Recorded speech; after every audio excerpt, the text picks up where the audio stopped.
All right, very well. It is now 6:16 p.m. I apologize for the tardiness, but I hereby call this meeting to order. Ms. Serrano, could you please take roll and determine a quorum? Mayor Pro Tem Dennis Tim Salazar, Present. Counselor Peggy Sue Martinez, Honored to be with you all. Counselor Justin Salazar Torres, Present. Counselor John Ramon Vijil, Present. Counselor Manuel J. Martinez, Present. Counselor John L. Ritchie, Present. Counselor Denise D. Benavides, present. Counselor Dorothy D. Valdez, Present. Mayor Javier E. Sanchez. Present. We have a quorum. Thank you very much. Do I hear an approval of the agenda, please? Move to approve, sir. Second. We have a motion of approval from Counselor Manny Martinez and a second from Counselor Justin Salazar Torres. All those in favor signify by saying aye. Aye. Anyone opposed? Motion carries and the agenda passes. Now we have public commentary. We do not have anyone signed up, sir. All right, very well. Then we'll go on to the agenda as presented. And we will continue our discussion and a recommendation for items to full council. Note that the intent of recommendation items placed on the city committee meeting agendas are recommended by majority of the committee to the full council for final approval and or denial by the governing body. Ms. Ortiz.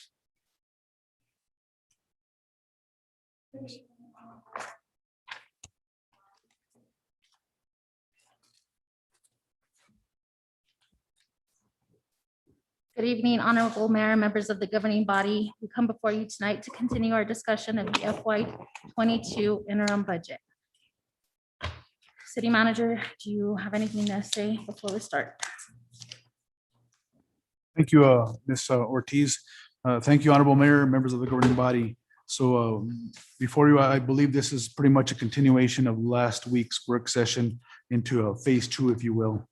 The packet material that was provided last week, it was determined that the majority of you wanted time to quote unquote digest the information that was presented with a lot of the factors implemented. Between the adjournment of last work session and Friday afternoon, we discovered a few items from New Mexico Finance Authority in regards to one of the options that we're looking at to propose to you as the governing body for approval. And that was the payoff of the $2.7 million loan to free up, or I guess to allow the use of those earmarked GRTs that were used, which in excess of $500,000 that were used to pay out every year. It was discovered that since that loan is tied out to bonds, that loan is tied up for the next 10 years of the date that it was signed, which was 2017. So in essence, no payout can be done for the next 10 years, and that loan will get paid off in 2025, so before the 10 years anyway. So with that, myself, Ms. Jessica Ortiz, and Ms. Ursula Atencio came back to the drawing board, basically because that was a big factor in regards to trying to balance this budget with incorporating some growth with a few FTEs to several departments, including some 3% COLA all across the board for all employees, and so on and so forth. So that was the changes. If you are noticing that there was a change in packet material from last week's work session to this week, that's the main cause of it. So with that said, I will yield the floor back to our Administrative Services Director, Ms. Jessica Ortiz.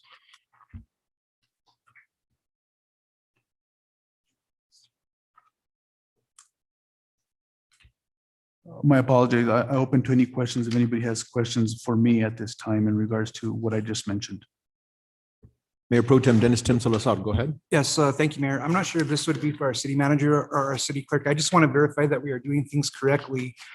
I've noticed in the title, it's been under Finance Committee, not Finance Board. So I just want to ensure that we are all able to vote. It would just be the Finance Committee, like, in order to move to full council, because usually, as I know it in the past, we have a full Finance Board. Finance Committee, I know Councilor Denise is in charge of that.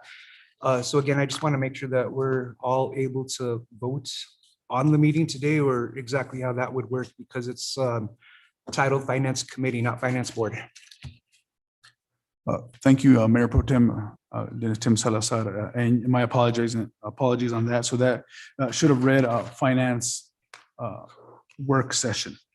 But since we are a full quorum of the full governing body, we can vote to move to full council after this session.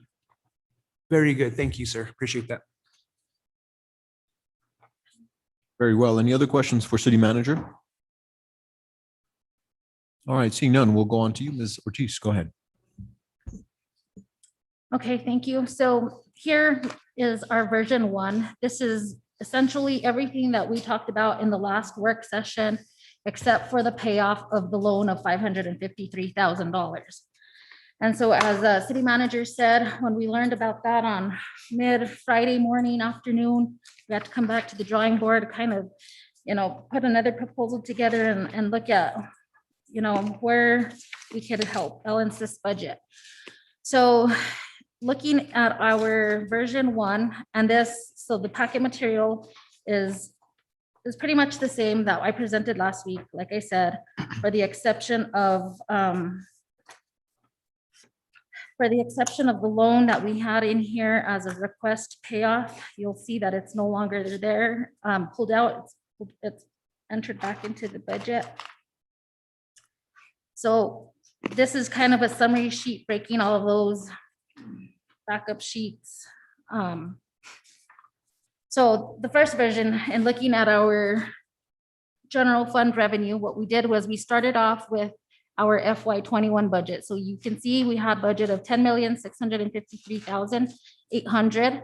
We budget $697,004 of prior year cash, bringing us to a total FY21 budget revenue budget of $11,350,804. We projected increases to the FY22 budget, specifically in our GRT, as we have been seeing our GRT trending anywhere from 3 to 5%. So looking at our local taxes and state taxes, we have projected an increase of 3%. Keep in mind, last year we were very conservative and we took a -1% decrease for projected revenue. So with that, that's adding total increased revenue of $467,685. If we take our beginning revenue, what we anticipated with the additional increases, that brings us to $11,818,489, which this number does include the prior year cash highlighted up above of $697,004. If we exclude the prior year cash in the revenue projection, that would bring us to $11,121,485. Looking at our expenditures, so again, we submitted a balanced budget in FY21. You can see our expenditures here match our revenues, $11,350,804. For FY22, these were the following requests that we had built into the budget.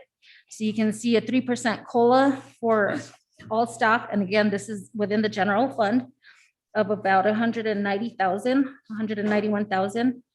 The proposed raises are the 7 FTEs that were included in the original budget of $51,314. And that is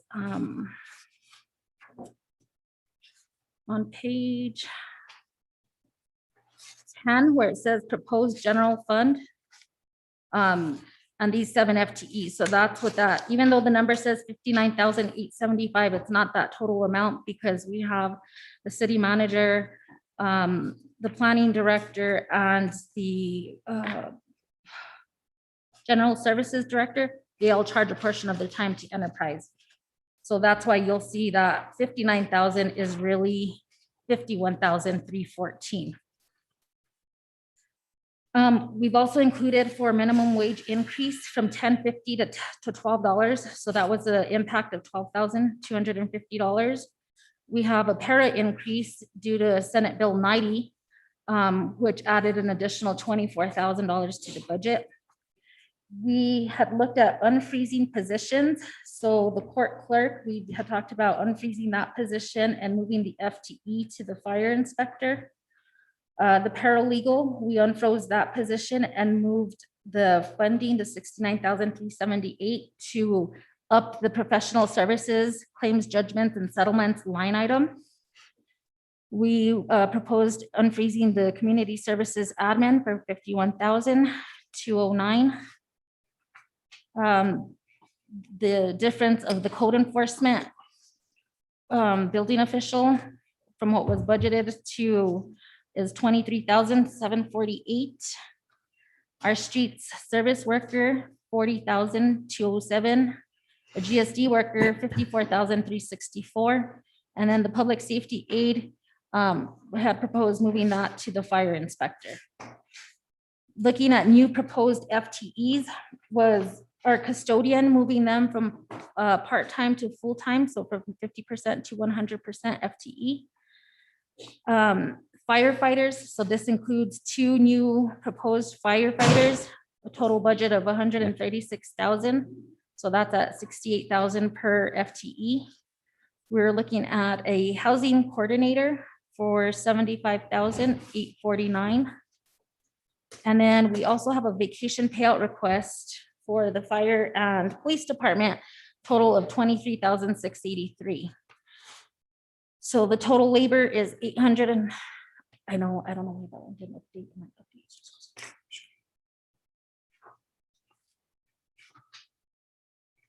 Oh, I thought she did.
Okay, I apologize for the confusion and the sharing of the screens.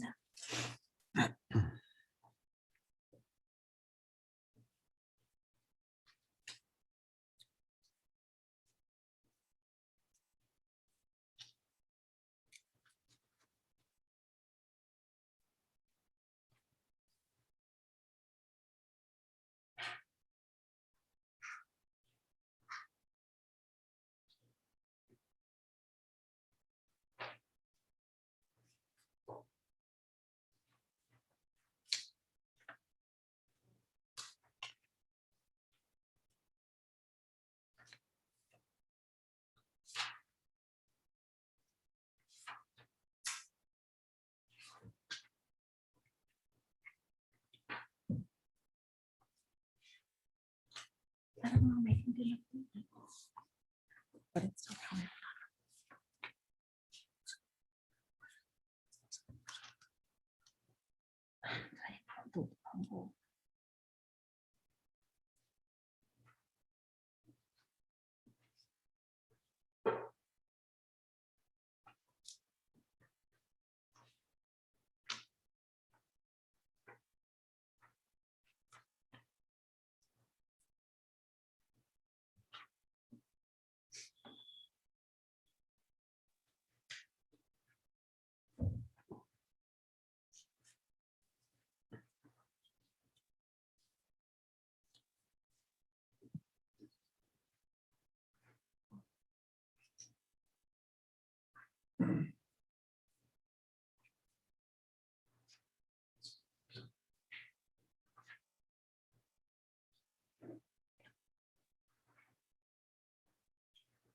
You're good.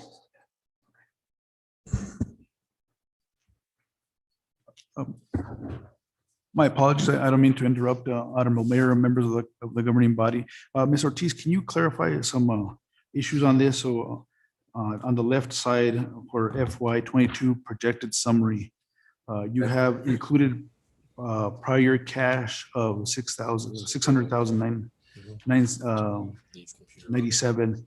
And on right below it still says includes prior cash. So you mean includes and not includes, correct?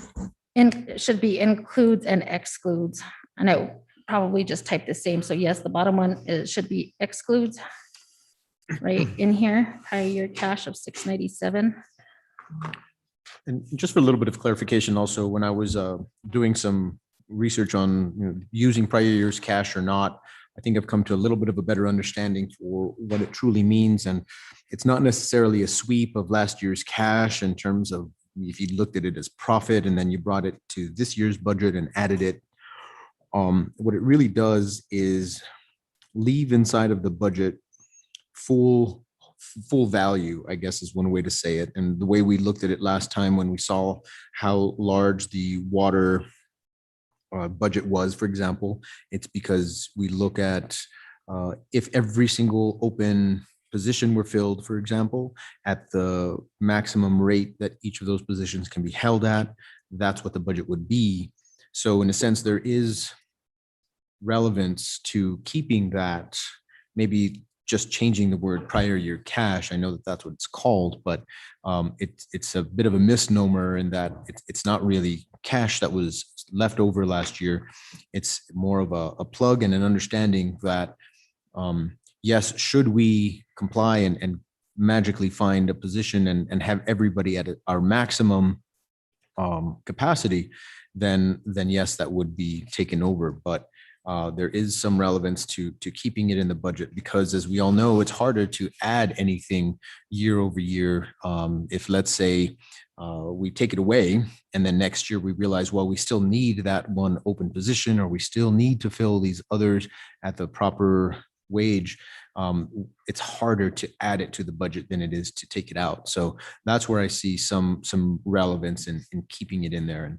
And forgive me for also being so harsh about not recognizing that it's not necessarily a cash value number, but that's just one of the things that I had come to realize after talking to a few folks, another mayor, and also just kind of trying to understand, more fully what it is we're doing and how the decision-making process goes forward. So if anybody has any questions as well, you're welcome to either ask Ms. Ortiz or for an opinion, which I might have as well. So that having been said, Ms. Ortiz, are we back on track? Yeah. So we're still on page 1 under the general fund expenditures, so like,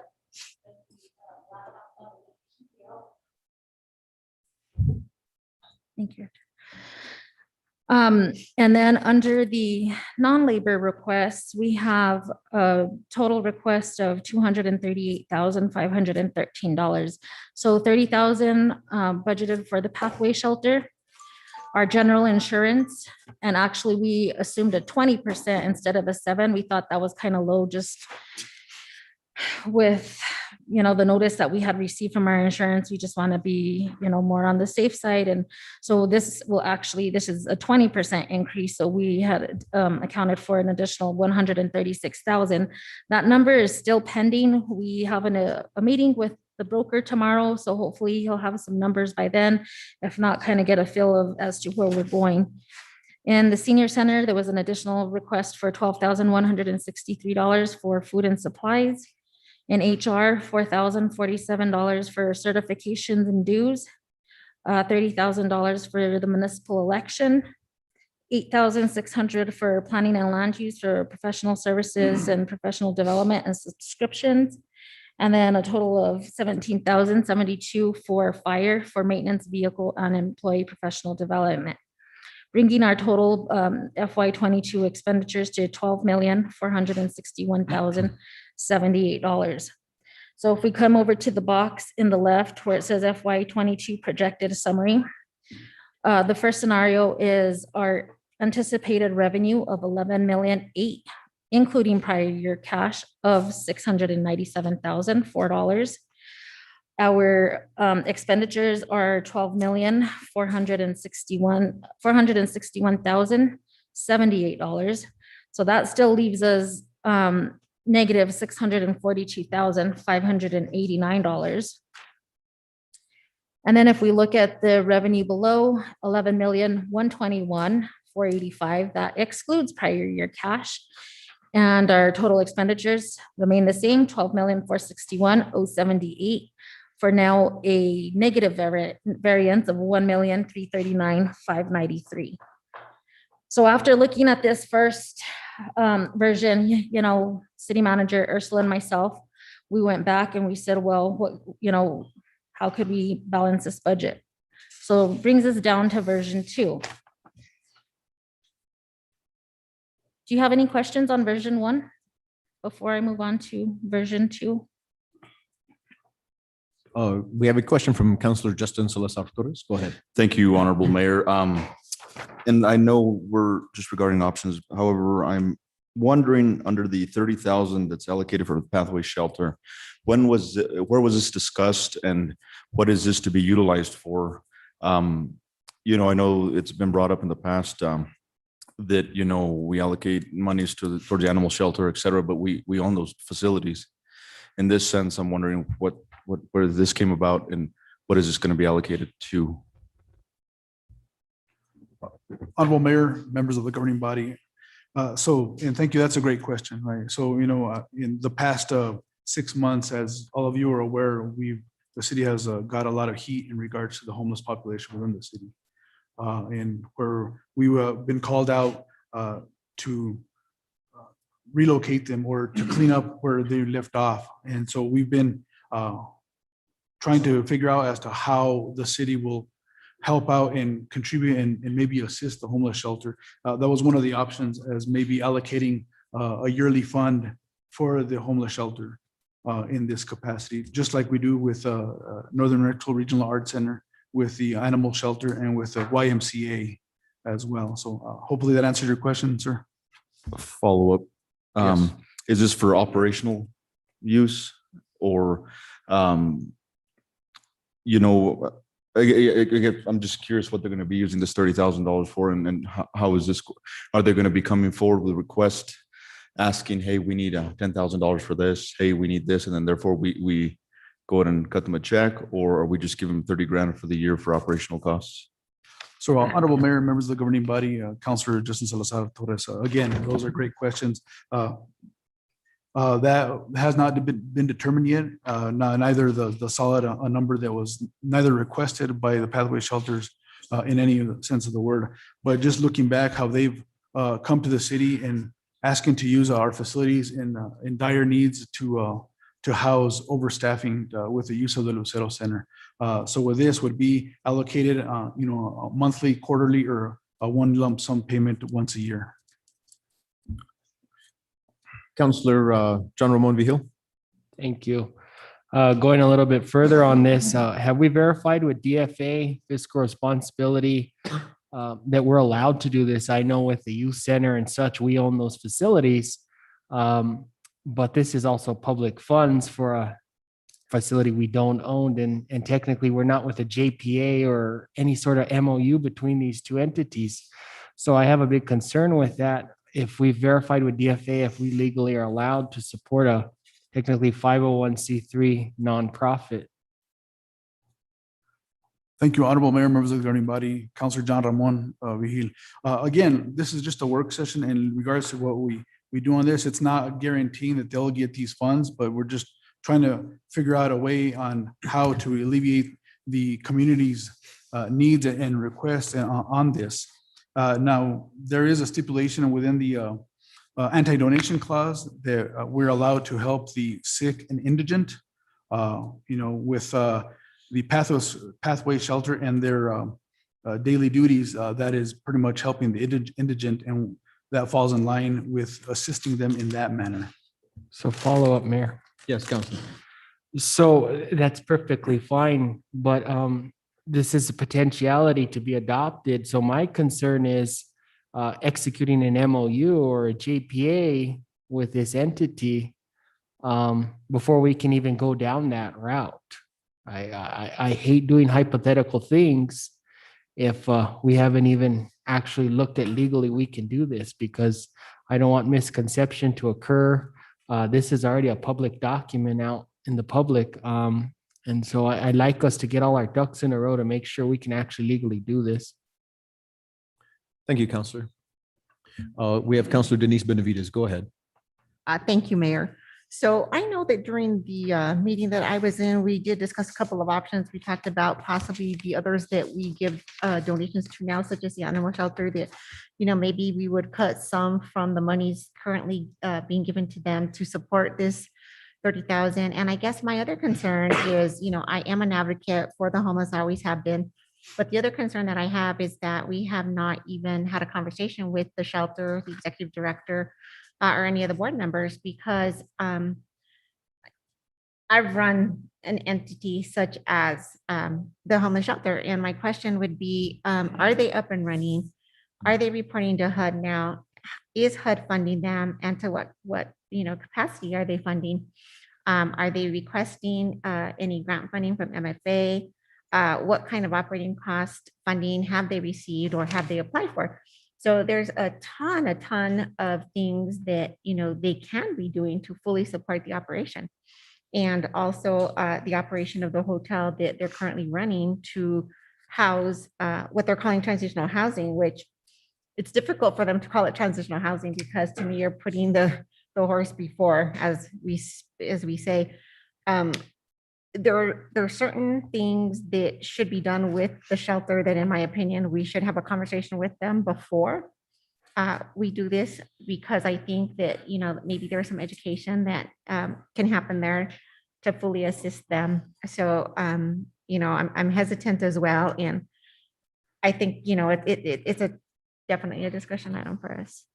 Well, very well. I think we have some consensus here. So I'll highlight that as something that we can talk about going forward, so that we don't spend too much time on it. But Counselor Peggy Sue Martinez, go ahead. No, I didn't have my hand up. Oh, I'm sorry. Counselor Manny Martinez. Thank you, Honorable Mayor. Yeah, I have concerns about the same thing as Councilor Benavides was stating. We still haven't heard from them. We don't have anything on record of where they're at, what they're doing.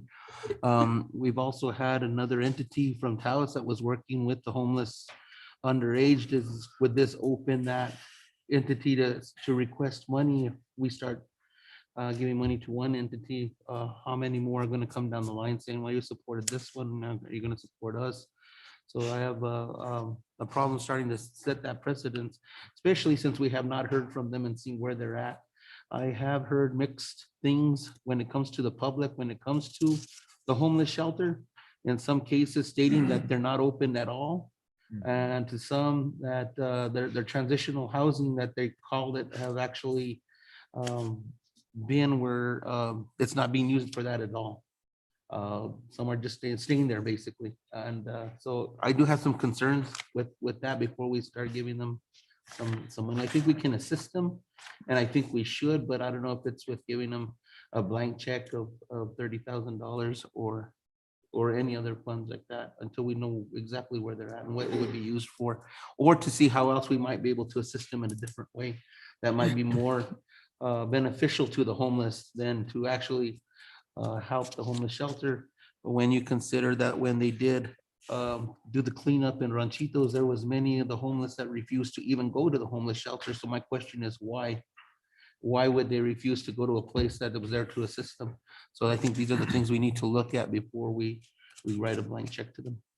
Thank you. We'll go to follow up to Councilor Justin Salazar Torres, and then just a quick reminder, we have before us just one version of the general idea of the budget. We have after that another version, and then we can go on to any of the specifics that we find. Councilor Torres. Right. Thank you, Honorable Mayor. And I don't want to beat a dead horse here, but I'm even okay with just reading Pathway Shelter, the verbiage that reading that and leaving that 30,000 line item for city manager, and therefore should any entities come before us asking for assistance, that they can utilize that. But I just want to read that line item because we're just allocating that to strictly them. Okay, thank you, Councilor. We'll go ahead and move on to the rest. Go ahead, Councilor Benavides, and then after that, we'll move on because we need to really get an all-encompassed view of things before we start making one-off decisions. Thank you, Go ahead. Mayor. And my comment isn't with the shelter anymore. My comment is just more of a question to city manager or yourself or maybe Director Hubler.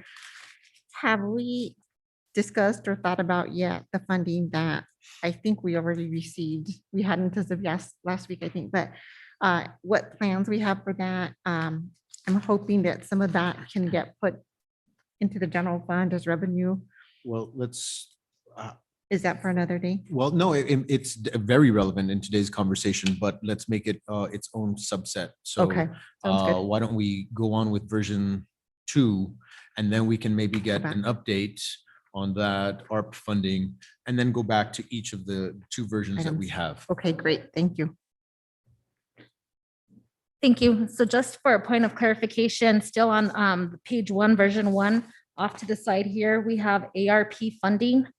And so these were some of the things that we had discussed perhaps in this version 1. So taking out the court clerk and funding it as a one-time, like a contractual service kind of deal. So we don't have to pay benefits or anything like that.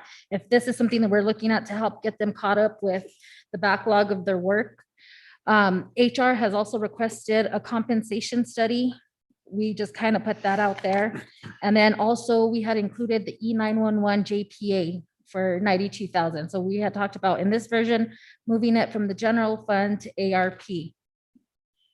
So I just wanted to point that out, Councilor Benavides, since you had asked about the ARP funding. Moving on to version 2. So when we looked at our anticipated year-end projection, year-end position, it appears, based on revenue collection to date and expenditures to date, that we will have a balance of 121,757. So again, using the same model, looking at our revenue from last year, 10,653,800, including a prior year cash of 121,757, bringing us to an FY21 total revenue of 10,775,557. And then again, assuming our projected increases of GRT of 467,685, that would bring us to an FY22 projected revenue of 11,243,242, including prior year cash. If we exclude the prior year cash of 121,757, that will bring us to 11,121,485. So out of those expenditures that we had displayed on version 1, City Manager Ursula and myself went back through and said, okay, if we are up, if we are projecting 600 in the hole, how can we further alleviate that? So we went to the budget, and in this version, we left in the minimum wage increase from $10.50 to $12. We left in the para increase because we know, those are things that we have to pay out.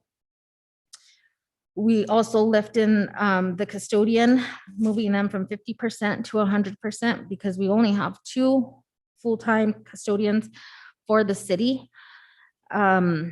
We took out the firefighters, we took out the housing coordinator, we left the vacation payout request for fire and PD. And then we looked at, of course, our general insurance, again, assuming a 20% increase. We factored in the municipal election for 30,000, and we added back the JPA for E911. So now that brings us to total FY22 expenditures of 11,696,722.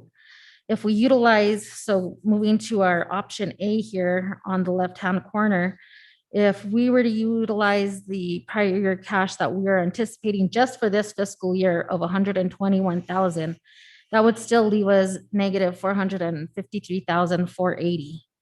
If we exclude that prior year cash, that now brings us to a negative balance of 575,237. In option B, we balance the budget utilizing 575,000 of prior year cash. If we don't use the prior year cash, we are negative the 575,237. Just keep in mind, 21, this year's budget, we did include prior year cash of 697,004. We have not exceeded because our revenues to expenditures, our revenues have exceeded our expenditures, therefore leaving us a positive balance. And in this version also, we, again, we left the court clerk in there for the ARP funding, the compensation study at 50,000, and then we took out the E911 JPA and putting it back into the general fund. So leaving a ARP request of 99,000. So what I'd like to do is sort of categorize where we're at and summarize it. And Ms. Ortiz, if you can do us a favor, we have 3 different cash balances that we wish to consider bringing forward. We have one for 121,757, one for 275,237, and one for 697,004. Is that correct? That is correct. 575, Mayor, 575,237. Okay, I'm sorry if I misspoke, but yes, those are the 3 potential cash carry forwards that we would like to consider today. So what I'd like for you to do is sort of go by each one of those numbers to figure out how you deduced and figured out each one of those, and then perhaps give us your best guesstimation of which one you're comfortable using. Okay. So in version 1, I essentially took the prior year cash balance that we had budgeted for FY21. So I said, if we don't increase it, we don't decrease it, we use the same amount of prior year cash budgeted, this is where our balance is. On version 2, we were looking at revenues collected year to date with expenditures year to date and kind of do a straight line and see where we end up at the end of the fiscal year. Well, based on that, we're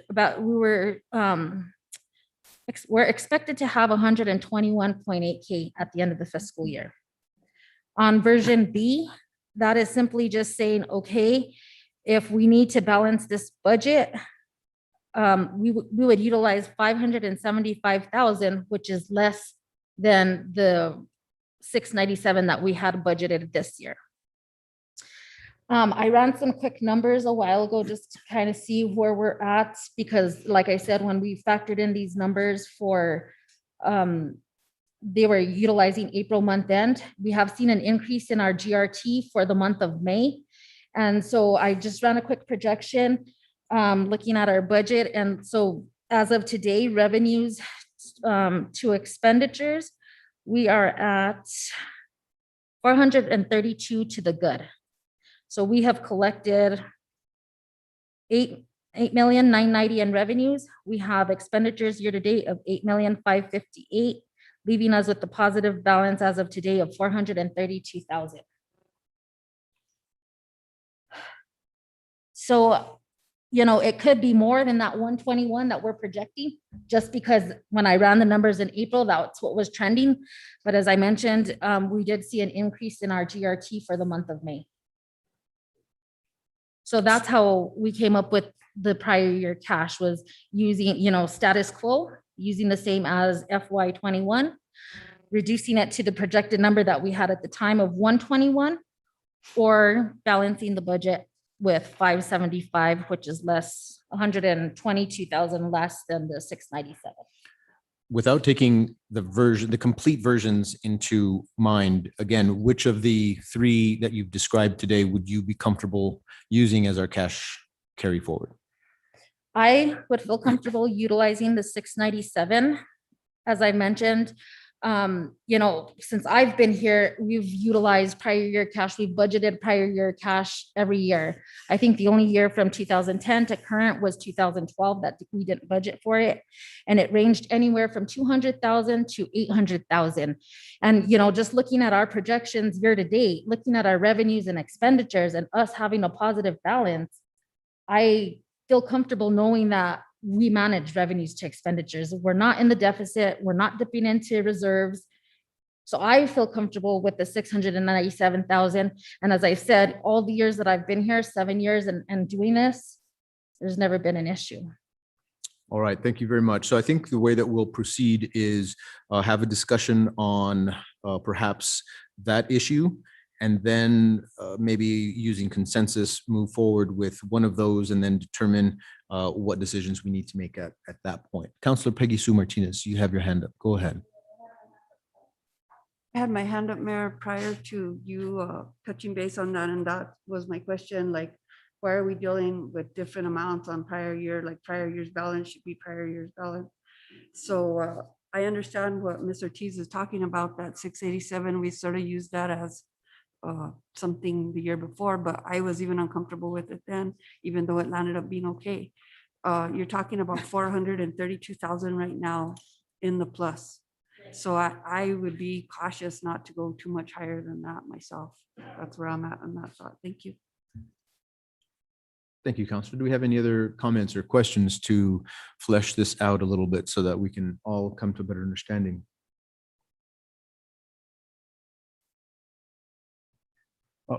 Mr. Honorable Mayor, members of the governing body, I just really want to emphasize on the non-labor for general insurance.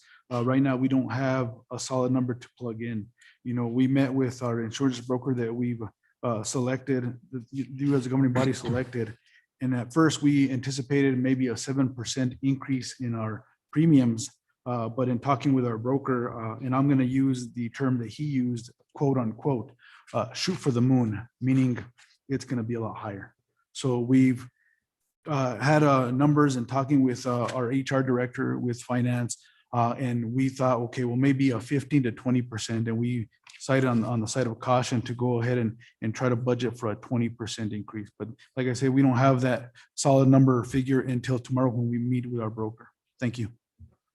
Thank you. Counselor Justin Salazar Torres. Thank you, Honorable Mayor. Are we only speaking on certain versions right now, or? Well, it looks like we have a couple options. We can either, frankly, I think what we need to be more comfortable with is a dollar amount that we're Right. comfortable using as our cash forward.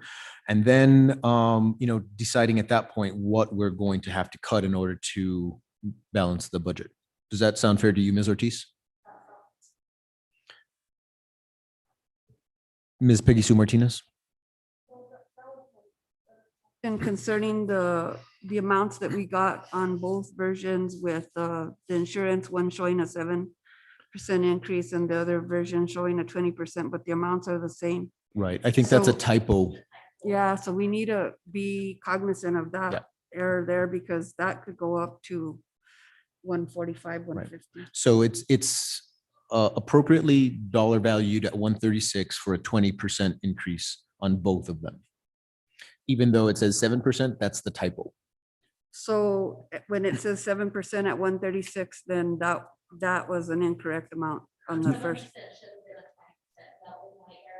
So again, the 136,000 is the correct amount For 20%. for on both 20% sides. on both Okay, sides. I Yes. got you. All right, thank you. For 20% on both sides. So then the other question that I have is, you talked about on version 2 concerning 3% COLA, there's nothing in there, proposed raises, there's nothing in there. So the only thing we're looking at on this version, still being 453,000 in the red, is the minimum wage increase for the $10 employees, the para increase, the custodian, and the vacation payout request, correct? And then the other obvious costs that we have with municipal election, the JPA for 911, and the 20% increase on the insurance, correct? That is correct. So that's still being short 453,000 if we carry forward 121,757. But if we carry forward that 432,000 figure that she said, we're up. Then we're short $20,000. And we're short 20, okay. So that is one option. If we want to go with the cash balance that's in the sort of ending scenario, even though what you could perhaps explain to us, Ms. Ortiz, is the difference between that $400,000 and yet the fact that you're still comfortable at carrying forward 697. Yes, Honorable Mayor and members of the governing body. So as I said in the past, as I mentioned earlier, I am comfortable utilizing the 697,000. And the years that I have been here, we have budgeted anywhere from 200,000 to 800,000. But we've always managed revenues to expenditures, as I just mentioned a while ago, looking at our revenues and expenditures to date, we're trending at 432,000. So with that, even increasing from 432 to 697, I still feel comfortable utilizing that number. Okay. Do we have any other comments? Councillor Justin Salazar Torres. Thank you, Honorable Mayor. So I'm just trying to digest all this too, and you look at all these options and versions, and there's 3 options that were in the red and 1 option that we Well, balance out. To clarify, yes, there are 3 options given here currently. So we're gonna One vote of to them- go in the red, or One of them No. is, No, is this not what an I? option. if I may. So one of the options, we balance Right. the budget if we carry forward $575,237 and keep everything according to this expenditure. So, as we said, some of the things go away, like the 3% COLA, the proposed raises, unfrozen positions stay unfrozen. I'm sorry, the frozen positions stay frozen. Some of the non-labor requests go away as well. I get that. I'm just, this is a bit insane, but thank you. Thank you. So I think what we need to legitimize and decide how we're going to go forward is what we're comfortable with using as our cash number that we'd like to plug in. Ms. Ortiz is comfortable using the 697,004 number, matching revenues to expenditures. That's what we've done for several years. I think Ms. Ortiz's track record on doing so has been very good. We have a recommendation from Councilor Peggy Sue Martinez to use around $430,000 as our projected full number. We're balanced at about 575,237. So I think that before we perhaps take a small recess, we should at least ask any questions and perhaps decide how we want to move forward with that.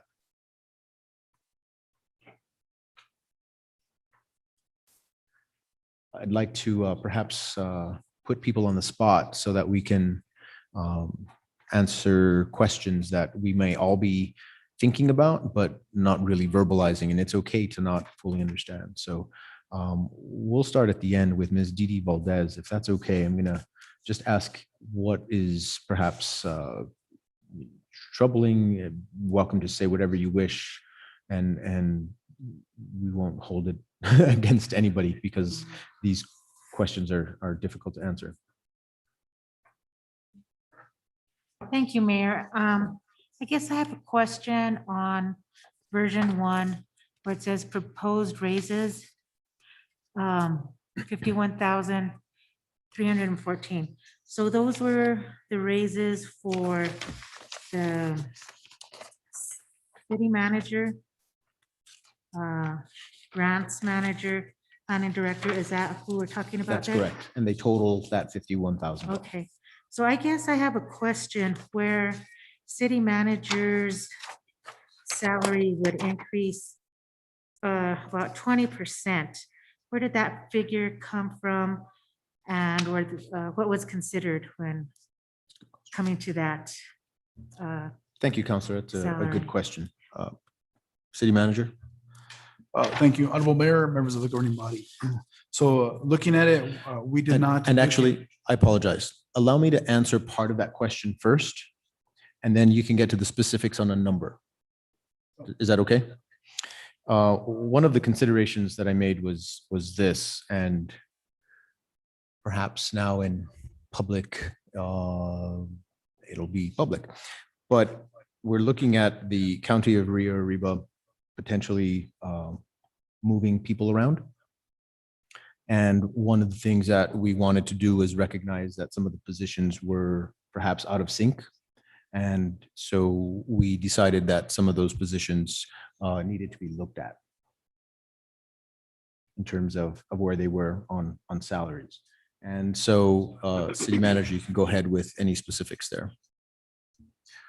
Thank you, Honorable Mayor, members of the governing body, Councilor Didi Valdez. So these positions, I guess, they're not looked at giving the person a raise, but nonetheless the position. So I guess a good example, and that's the one, and obviously it's, it's an obvious view that the city manager salary is the one that's the highest increase, right? Looking at it, if it's the governing body's pleasure to replace me or anybody in the city manager, how would you be able to backfill that position at the salary that I'm currently at? And looking around, going back to the budget 2-3 years ago, that the city manager's salary was budgeted at $105,000. I cut my salary last year to help balance the budget because of COVID and all the downfalls and all that. So we're looking at bringing not only the city manager's position, but other key positions throughout the city, that doing an analysis of what those positions would be paid at other organizations. Does that make sense? Yes, I understand. And a part of that would also include the compensation study that the Human Resources Department is planning to use for informational purposes and toward that end as well. Councillor John Ramon Vihil. Thank you. So it's not about you, Javier, but my comment is the preferences for the position by city code is it's someone with a college degree. You are utilizing such as by meeting years of experience. If we were to pay someone at 105, they would probably come in with a college education already. When this ordinance was adopted in 1983, they were very clear that it was supposed to be someone with a business background. We've utilized this little portion on here that states that the city manager shall have a college degree, preferably in business, public administration, or some other field allied to municipal administration, and shall have 2 years' experience in administration in an executive capacity, preferably in or under a city manager form of city government. So that's the little catch-all that we used so that you would qualify. But if we were to advertise this, we would probably be bringing in people with college educations and vast years of experience. Councillor, did you have a question? I'm sorry, was there a question to that or just a statement? It's just a comment. Okay. The comment as why you had someone at 105 was they did have the college education plus additional experience in public sector, in the government sector. Very well. So Councillor Justin Salazar Torres. So for purposes of better understanding, we're just trying to have competitive salaries, right? To compete with, for example, Rio River County and Santa Fe County. That way we can get people to come and work for us, right? That's basically what this entails. Yes. And then my next question is, who decided on which position got the proposed raises? City manager. Honorable Mayor, members of the governing body, Councilor Justin Salazar Torres. So we looked at, and the percentage, if you go to the salary schedule, there's the top 5 salary earners in the city. So, and I'm going to start from the top down. So number 1 would be our municipal judge. Number 2 would be the city manager. Number 3, I believe, would be the chief of police. Our public works director, our administrative services director, and so on and so forth. And so we have other directors that I feel that are underpaid for the duties they are required to serve for the city. One example is our general services director. As all of you know, we empowered him to have another hat. And as all of you know, he wore that hat very well. With no additional compensation. Now to backfill that position, to include a general services director / emergency services or manager, to backfill at the current salary that this individual that tapped out, would be very hard to fill. I mean, very hard. And then we took into consideration with other directors, community services director. This position also oversees 4 departments, and the demand, especially in non-COVID situations, as Some of you counselors have known that that department gets highly burdened with minimal staff, and to, like I say, to backfill that position with qualified individuals, as Counselor John Ramon Hill stated, it's hard to fill, That's the situation that we're at. To compete with the Llano or even Los Alamos County, Santa Fe, the city of Santa Fe, the county of Santa Fe, by no means we can even compete with that. So we try to be as competitive as possible to bring in the best qualified individuals for these positions. Understood. Thank you. Thank you. Counselor Peggy Sue Martinez. Thank you, Mayor. In getting my budget, first of all, we got the budget when we arrived at the last meeting, our first copy. Those of you that came in that were not here finally got the second copy right now when you came in. So it doesn't leave a whole lot of time for a governing body member to sort of push in the directions of the vision that the governing body member sees. We're just looking at things that are sort of dealt to us. And that's the way it is. It's never been like that before. We've always had workshops. We've always had input. There's a lot of question on who did this, who did that. You say we have no idea who we is because we weren't there. So that's a problem for me. But in looking at the first situation where you're talking about 1, 2, 3, 4, 5, 6, 7, 8 people getting considerable raises. There's one here where Jeff Sargent is said that he's making to date 58,883, and in the budget he's supposed to be making 48,000. So that's already 11,000 over of what is in the budget. So I don't know if that's overtime. I don't know how that happened. It could have been overtime, but I don't know. So I would have liked to have received a variance line where it would tell me year to date where we're at and what we're doing.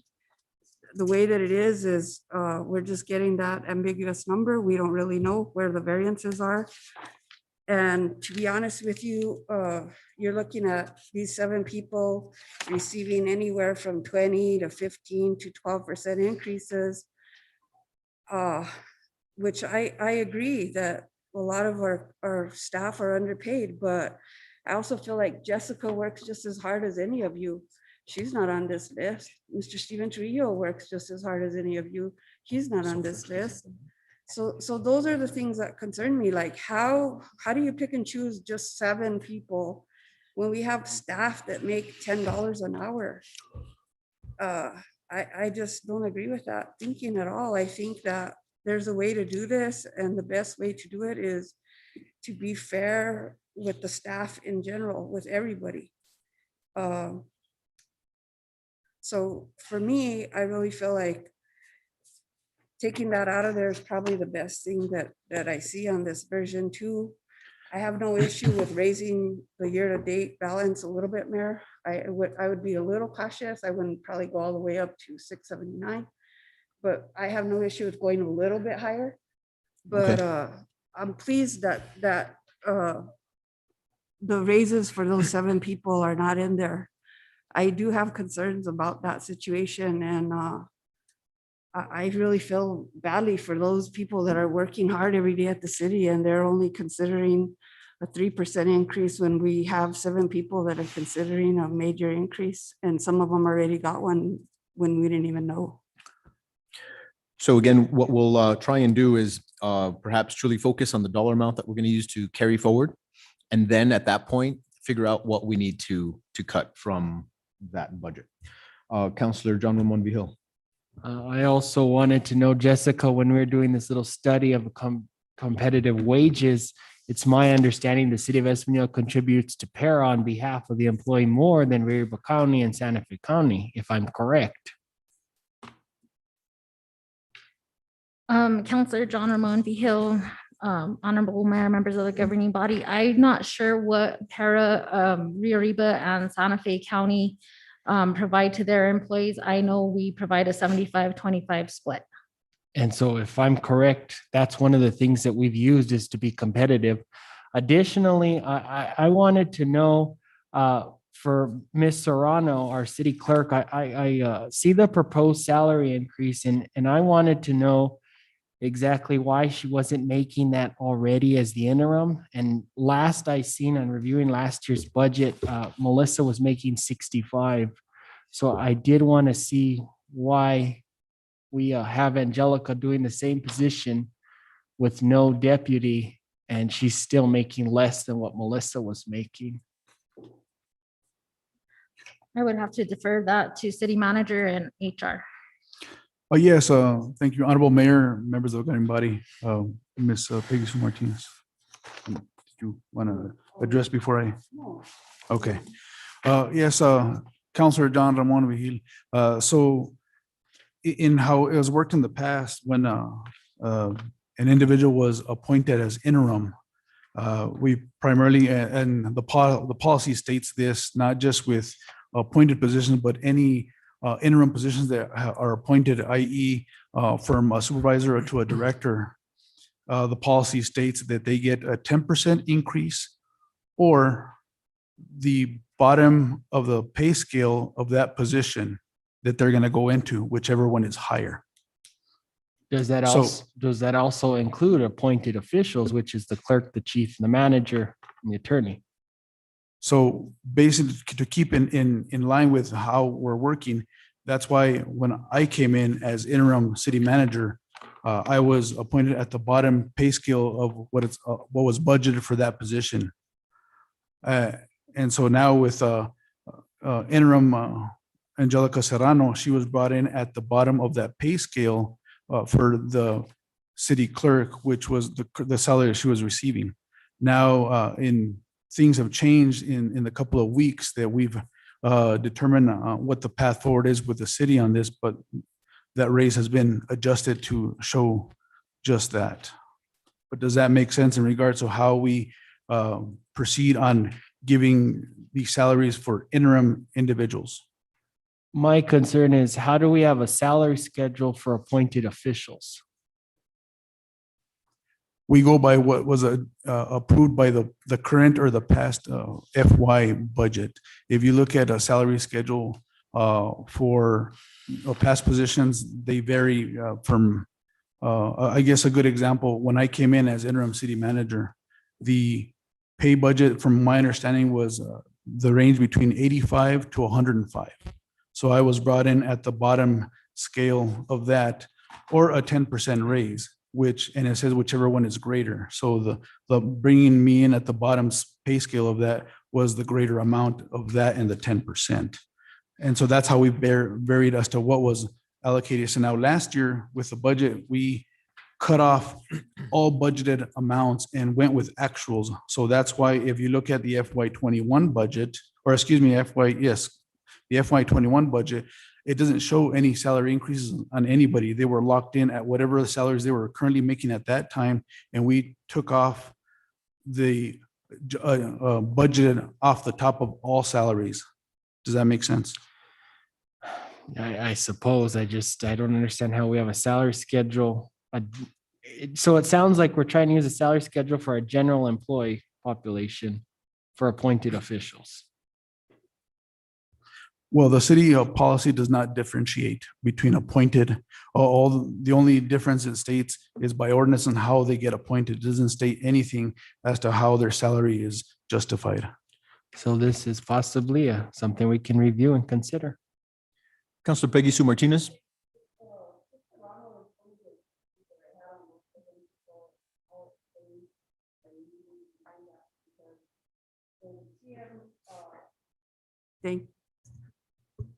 I'm sorry. You know, when you became the interim, you left your job at community service. We had somebody else sort of fill that in. When she left her position as assistant to the city clerk, she really didn't leave. She's done both jobs. And that's the difference for me. Like, she's continued to do her old job and taken on the responsibilities of the new job. So to me, that tells me that she's earned the pay of that person easily, and probably even more because she's actually doing two jobs. So I think there's a difference when somebody comes in and becomes an interim and they place spot the job and leave it, and then somebody else takes over the responsibility. or if somebody continues to do both positions, that's a different scenario. And I think that has to be compensated and that has to be looked at in that way. Counselor Manny Martinez. Thank you, Mayor. You know, this governing body and any future governing bodies need to start really looking at not just budgeting for 7 people increases, but increases across the board for all employees. Or what we're going to do is continue to be a stepping point for everybody and move to whether it's the lab, to Santa Fe County, Los Alamos County, and that includes the people that are listed in this 7 people. Question is as a city, are we willing to lose experience, not just the education that they have, but the experience they already have with the city? Or are we willing to lose these people, possibly lose these people? Right now, I think I'm gonna say 100% of the employees of the city of Espanola work here more out of dedication to the city and their love for the city than they actually do for the pay that they get. And I think that needs to change because they all have families and we have to consider that. So I don't have an issue with these people getting an increase. I think they all work hard. They all work very hard. And every employee, I mean, if we could, I'd say give everybody an increase. But this is what's in front of us right now. But if we don't start looking at staying competitive, all we're going to do is continue to be in a training ground for younger people, and they're just going to move forward and not stay and have a career here. And we'll just become a revolving door. We've seen that with some of our positions in different areas that we can't fill because they just move on to the next phase in their life. And I think we need to see what we can do to keep people here. And I think this is part of it. Just a comment I just wanted to make, sir. Thank you, Counselor. Counselor Denise Benavides. Thank you, Mayor. I have a couple of questions first. One in regards to Diana and the other one in regards to Jeff Sargent. So when they were given additional duties and in a sense, higher positions, did they receive increases at that time? Honorable Mayor, members of the governing body, Councilor Denise Benavides. So as all of you know, when the FY21 budget was presented to you last year, and as I mentioned to Councilor John Ramon Vigil, we skimmed all the budgeted salaries of every single employee and brought them in as actuals. Okay, so just like a good example for the city manager's salary. So it varied between 85 to 105. I was budgeted, my salary last year was 87. And so that was capped. So all that excess that was to allow to a city manager was taken off to balance the budget. And that was happened to all across the positions in the city. So when all these extra additional duties were issued, we didn't have the budget to increase their salaries. Thankfully, these individuals that fill these positions took that challenge and ran with it and did a fantastic job. So now it's the time to recognize those positions where we can afford and bring it to you as the governing body to allow this in the FY22 budget. And I just want to add one thing too, is if you look at on that, there's also we're looking at trying to fund a compensation study that will allow us to kind of correctly categorize every position that we have in the city and get competitive wages attributed to that. But that's where we're at. And doesn't mean that whatever salaries that you see there before in front of you on these 7 positions, that's what that position is going to get paid. It's just looking, we're going to increase the budget for that position. So if at the governing body's will that they want to fill another city manager position, they're not locked in at my salary. They can bring the range up higher because it's budgeted for that. Does that make sense? It does. And thanks for the clarification. But that's the reason I asked that, because both Diana and Jeff Sargent not only are still doing their old jobs, but they took on a whole other job. So in a sense, they're running other departments. So I think we have to take that into consideration. And I can tell you that with Allison, I just hired a planner and I believe she's a senior planner. And I can tell you that that position is paid a little bit low. And with that, I want to state also that between Richard, Director Hooper and Allison, they go above and beyond just what their department should be doing.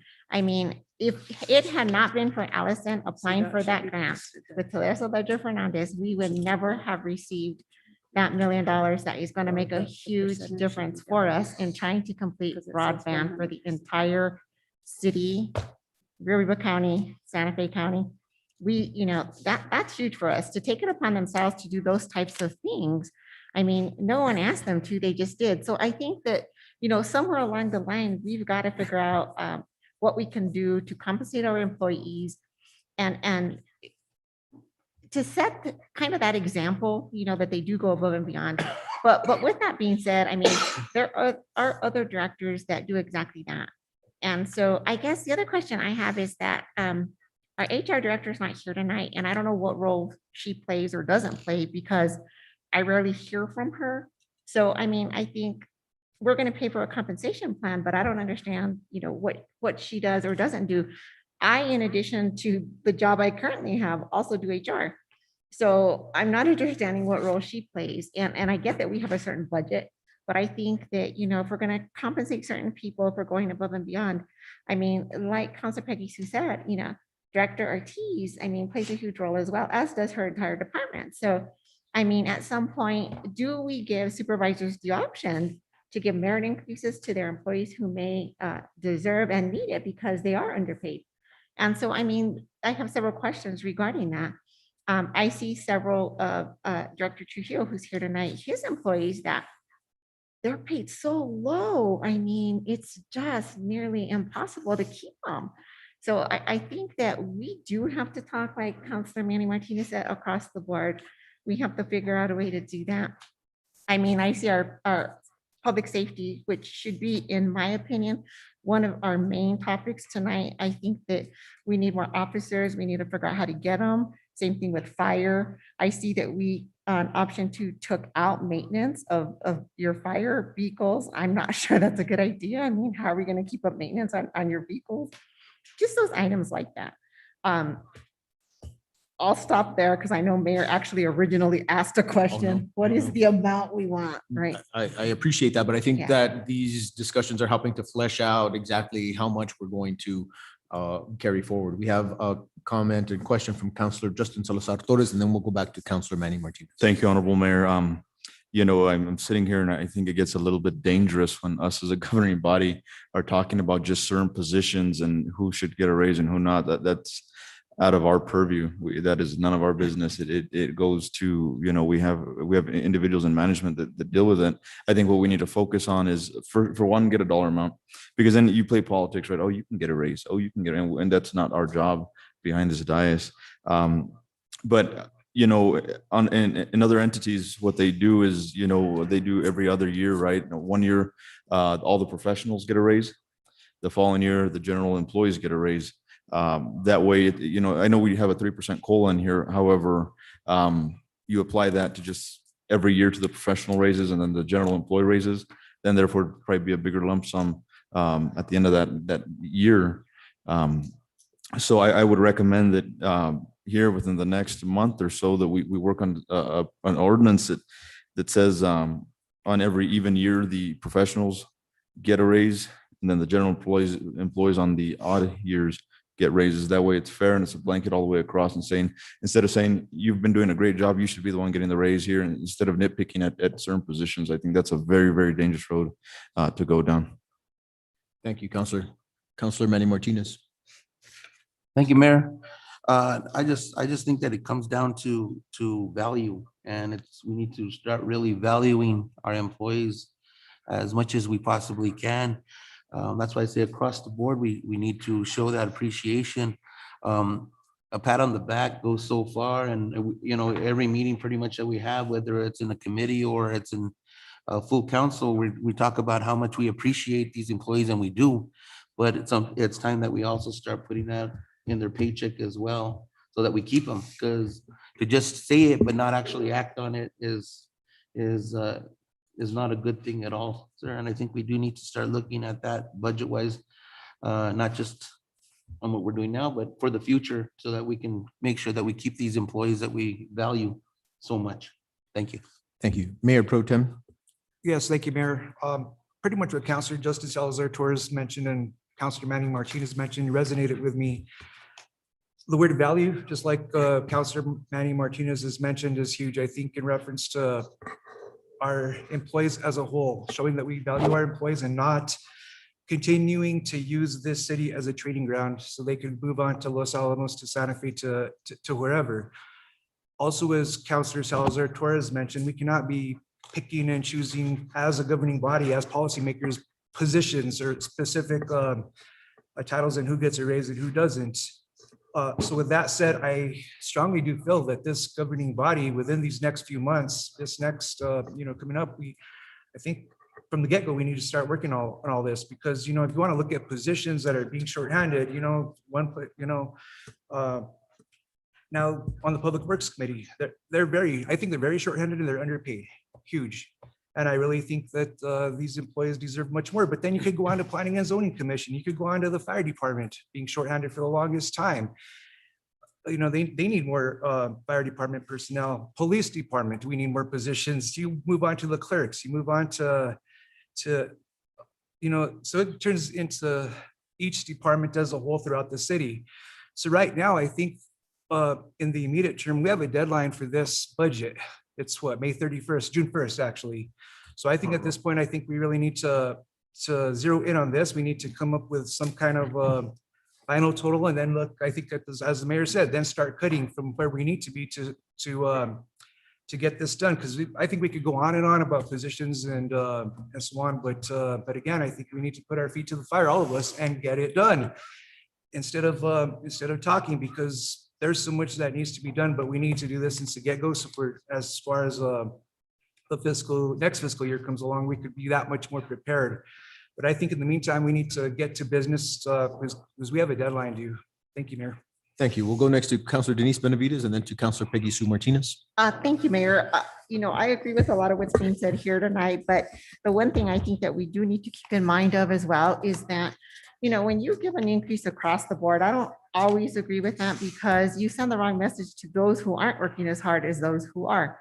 So how do you weed out those people? I mean, that's one of the reasons that I think that, those directors need to be empowered, or those supervisors that supervise directors, such as city manager, I think they need to be empowered to take it upon themselves to decide who are my hard workers, who maybe are not working as hard. Because when you give that raise across the board, to me, it sends the wrong message. I mean, you've got to compensate those that are working hard. And truly, I believe people here work hard, but I also believe that there are some in some departments that maybe have more employees than they really need. And, I don't want to take away from anybody, but I think we need to keep that in mind also, that, it can send the wrong message when you give that increase across the board to those that maybe aren't working as hard as others or aren't stepping up to the plate. So I just want us to keep that in mind as well. Thank you. And I misspoke earlier about the order in which I was going to do this. We have a quick follow-up from Mayor Pro Tem. Then I apologize, Peggy Sue Martinez, but Counselor John Ritchie had his hand up just shortly No before, problem. and then I'll go on to you. No problem. Mayor Pro Tem. Great, thank you, Mayor. I just had one question in reference to, to follow up. We're looking at a 3% COLA for the employees across the board. Is that correct? That's in version 1. and Okay, yeah, we're still as short. far as version 1, okay. Yeah. Okay, so my question in reference to that is, have you guys looked at higher pay as far as the COLA and lower, like 2%, 5%, 4%, so on? Has that been looked at? And on top of that, we're looking at the proposed raises for 7 full-time employees. Would they get a COLA on top of that? That's another question I do have. I think those are good questions. I think the percentage COLA would be of that 3%. So each percentage point is about $62,000. So if we went to a 4% COLA, it'd probably cost $250,000. 5% COLA would reach about $315,000. 1% COLA would be right at about $65,000. And I think the COLA question with regard to raises, Ms. Ortiz, I did not look at that. If you could, and I'm sure we would be able to specify if we moved on, but go ahead and let us know what the plan was at that time.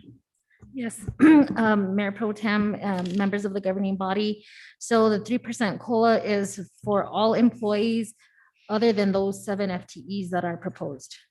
Okay, thank you, ma'am. I appreciate that. Counselor John Ritchie. Thank you, Mayor. I have a couple of questions. The first was, we have to get to the number that and decide that we have a starting point that could feed all the numbers that we're wanting to do to cover everything. So we have to get to that number. Regarding, it's brought up on the 3%. By doing it across the board, we still have employees that are not at the proper pay rate, and we're giving 3% that probably are already close to max. Have we looked at that? Is that correct? Do we have employees that are at max and we're taking them to 3%? Is that going to be happening? And are we still have employees that are under, and we're doing across the board? We should be looking at bringing them up to their proper pay rate.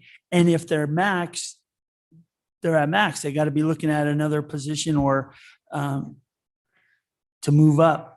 So Councilor Ritchie, honorable members of the governing body, and I think that's one of the reasons that the HR director was pushing a compensation study, is to have this readily available to us so we know exactly where each position should be budgeted and paid for. We don't have that right now. So if we can budget a percentage of, but not, I think that needs to be looked at. We need to be looking at not just across the board, but taking care of each individual as needed to make sure that they're at their proper pay rate. Either that comes in as a budget adjustment and we just pull the 3% off as now and look at that later in the year. That's one recommendation. Thank you, Counselor. Counselor Peggy Sue Martinez. Thank you, Mayor. So, every year we look at this COLA situation, and every year there's sort of a little bit of discussion concerning the bumping of employees and getting some pay increases.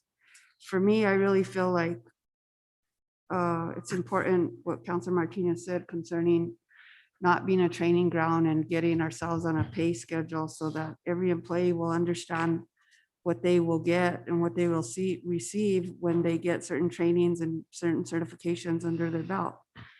An across the board raise for myself is not a great idea. I really feel like our raises need to be merit-based.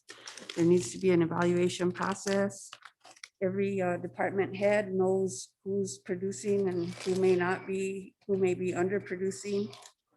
I'd love to see some growth plans for those employees that maybe are not bringing it every day.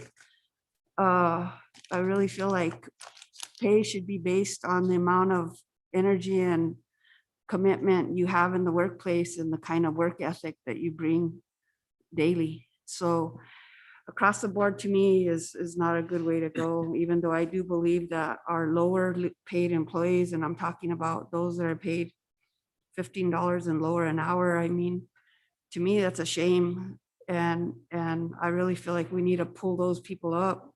We have a couple of firemen that are currently employed at 13 something an hour on the job. And then we have 2 openings at $14 an hour. That doesn't make sense to me. You're actually paying somebody that is already on staff less than a job that you're advertising or looking to in the future. So those kinds of situations are situations that we really need to be cognizant of, especially with the lower paid staff. For me, I'd like to see the lower paid staff get a higher percentage amount. The middle paid staff sort of a little bit less than that. And then the higher paid staff a little bit less of an amount than that, just so that there's not such a discrepancy between management and the average worker. So I think if you do that, the city becomes more productive and the employees will stick around a lot more. So for a final question, I think we'll have a comment from Counselor Denise Benavides, and then we'll go on to the real nitty-gritty. Sounds good. Thank you, Mayor. Just really quick. I totally agree with Councilor Peggy Sue Martinez. And in addition to that, I mean, I'd like to see our HR director create tiers within all of these positions so that there's growth, so that people who are in a position understand that there's growth for them and it motivates them because they want to move up. So, I mean, that's something else I think city manager that, we might want to talk to our HR director about. And I mean, I'm not sure what we're doing and how we're doing it, but I think we need to get better. I think our HR needs some improvement and I think maybe some education. Because I feel like Council Peggy Sue's correct. I mean, we have positions that are so low and we put out a new job and it's higher than what somebody else is making. And that's really disappointing and frustrating. And for an actual employee, it's really discouraging. And so I think that maybe our HR director needs to take a look at positions when she posts them to see who's below that has been here for a year or two, just in all fairness across the board to our employees. Thank you, Counselor. Counselor Peggy Sue Martinez.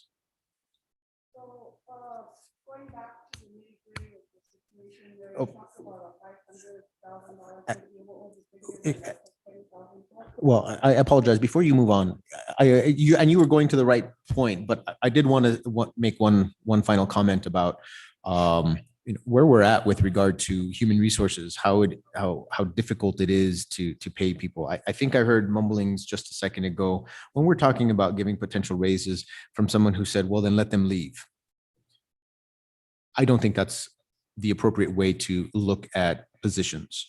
I think that there's a way to recognize how much people are worth and how to make those positions pay appropriately across the board.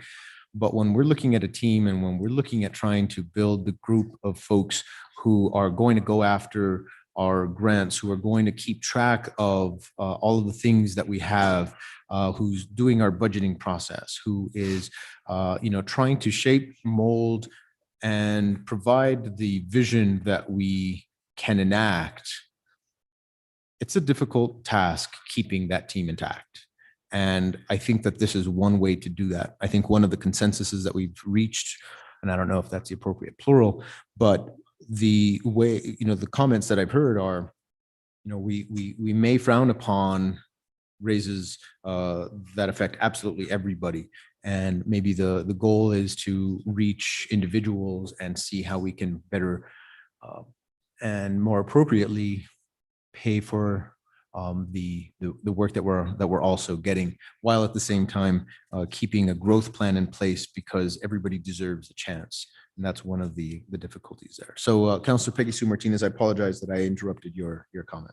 No, I appreciate you wrapping up that portion of the discussion. I think we pretty much beat that dead horse to death. Concerning the balancing of the budget, you talked about a 500 and was it $25,000 year-to-date balance with a $20,000 deficit? Actually, no. It is a $575,237 carryover, and that balances the budget with no COLA and no proposed raises, among other things. Including the positions in planning and zoning, all three positions? It includes, it does not include the housing in the planning and zoning. It does not include the firefighters. It only includes the custodian. Okay, so the issue for me there is I have no issue other than this, that we brought in the judge in good faith and we're really not allowed to mess with his budget. I really feel like those positions, he made it clear that he needs them. Those positions that he has on his budget need to stay over there. And then everything else I'm fine with. So I would be in favor of doing that. So, and just to clarify, the other clerk's position that would potentially be kept at the courts would come from ARP funding. This $30,000 that you just see here on that version 2 is to pay for the municipal election. That comes up in March. But you're talking about filling the position at the courts without keeping it part-time so that there's no benefits, correct? I don't know that we necessarily need to refine that when we use ARP funding, because we would say that this position had closed during COVID, and because of that, we need to pay for it. And my guess is it would be a full-time position. Thank you, Honorable Mayor, members of the governing body, Councilor Peggy Sue Martinez. So what we're proposing is based on what we know in regards to how we can allocate for the American Rescue Plan funding, is anything that was affected by COVID. Hence, the freezing of that position, among others, was caused by COVID, because we asked departments to do without, and essentially affected the FY '21 budget. So what we're proposing is maybe backfilling with funding, what would it cost to hire an extra individual full-time, 40 hours a week on a contract basis. That way, the city is not responsible for paying benefits, medical, para, so on and so forth, to help the judge catch up with the backlog of cases. That was a. I'm sorry, continue. Thank you. Thank you, Counselor Martinez. So the position was a position fully funded under the court's budget prior to COVID, correct? That's correct. Okay, so that's the way I would like to see that return, exactly the way that it was before COVID. Return him back to his staff so that he's better able to deal with the backlash that he talked about. And the other part of that was a custodian and a clerk, correct? No, it was the housing coordinator for planning and zoning and No, a the firefighter. two positions that we had messed with on his budget were Oh, the custodian, we sort of brought into city's budget, no. but we cleaned the facility. In other words, it's a city building that a city custodian should be in charge of cleaning. So Yeah, but he it's, should be in charge of his staff. That's the way the law is written, that he has the Well- responsibility to it includes necessarily. his staff, whatever he needs. So that was in the budget prior. He stated that he needs that. So I just want to return him back to where he was prior to him accepting the position and prior to COVID. And- After that, I'm fine with the rest of it, Mayor. and just for clarification, he didn't say that he needed his custodian back. He just said that he needed his clerk back. The law is clear on it, Mayor, that we should not be messing with the judiciary branch's budget. And I really feel strongly about that. And I feel like we brought this gentleman in good faith, asking him to do a good job for us. So far, I've been very pleased. And I really feel like we need to be honorable to that and just replace that person in the budget to them. Okay, That's my feeling. I'm only one person of 8, so you can get a consensus from others and see what they're thinking. Counselor Manny Martinez. Thank you, Mayor. The concern I just have is more along the line of the firefighters and the fire inspector. I know that we've spoke about this for an awful long time, of the need that we have for a fire inspector, and also the need to hire more firefighters, because right now we're understaffed immensely in that. So I mean, I'm not taking anything away from a custodian, but I think if we already have that staff in other areas that could work in different areas, in different buildings that the city has, I don't see why we, as compared to a firefighter that we potentially do need, because right now we are understaffed in those areas. And we have spoken, or the fire chief has spoken about how much we're in dire need of a fire inspector. And so I really think that we should really consider keeping those positions in there if we're able to, sir. Okay, and just for clarification, that is for the firefighters, both of the 2 FTEs.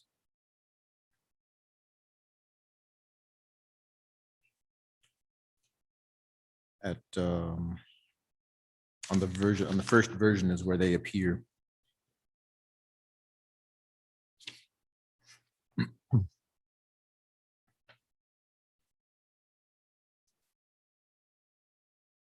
Okay, Counselor Denise Benavides. Just really quick, Mayor, I just want clarification on the housing coordinator. It's at 75,849. Does that include benefits? It does. Okay, so the actual pay would be much less than that, correct? 50? Oh, 25? 40 something. Okay. I just think that we need to consider that when we talk about that, when we have a couple of developments coming into town and I'm not sure we should eliminate that one. I think we should have a conversation about what that individual would be doing so that we don't miss out on possible revenue. Mr. Hubler, would you like to address that?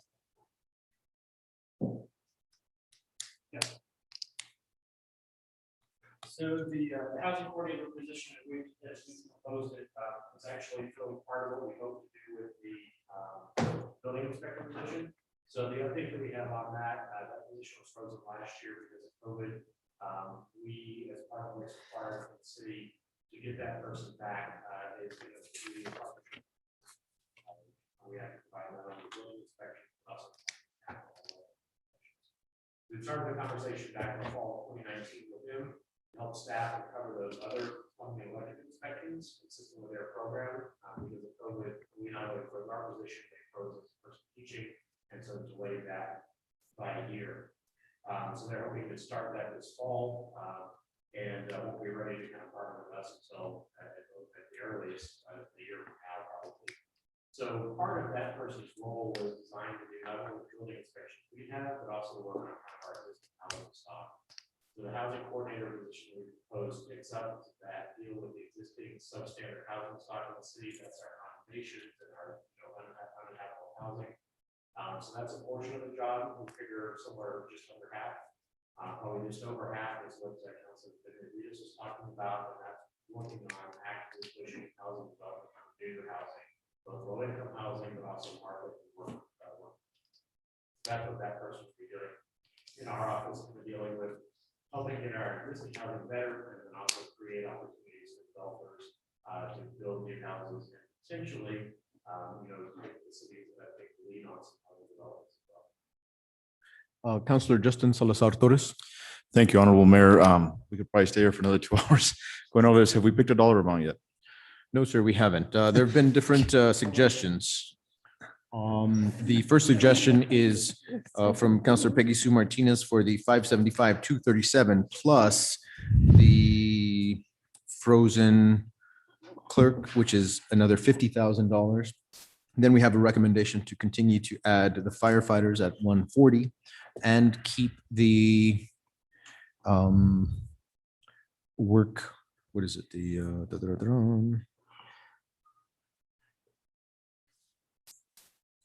The housing coordinator at 75. This is all under, So if we're Option looking one? at 570, well, Councillor Justin Salazar Torres asked if we had picked a dollar value yet, and I said not quite. However, we do have a suggestion to carry over the 575, 237 to add back the court's $50,000 position. These are round numbers. And then to add the firefighters from Councillor Manny Martinez. And we also have the add back of the the housing coordinator at 75. We are at 837.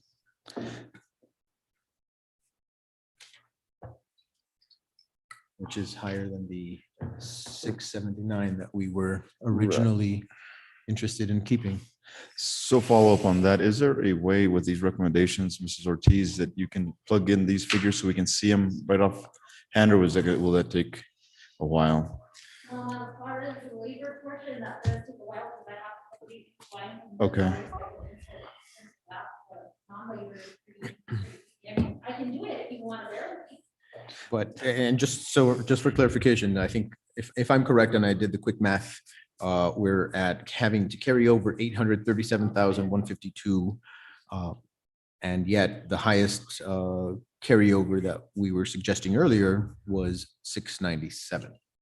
So we're still about And round up just 200. also so that you know, at let's subtract the 575, 237. We're still over budget, $262,000.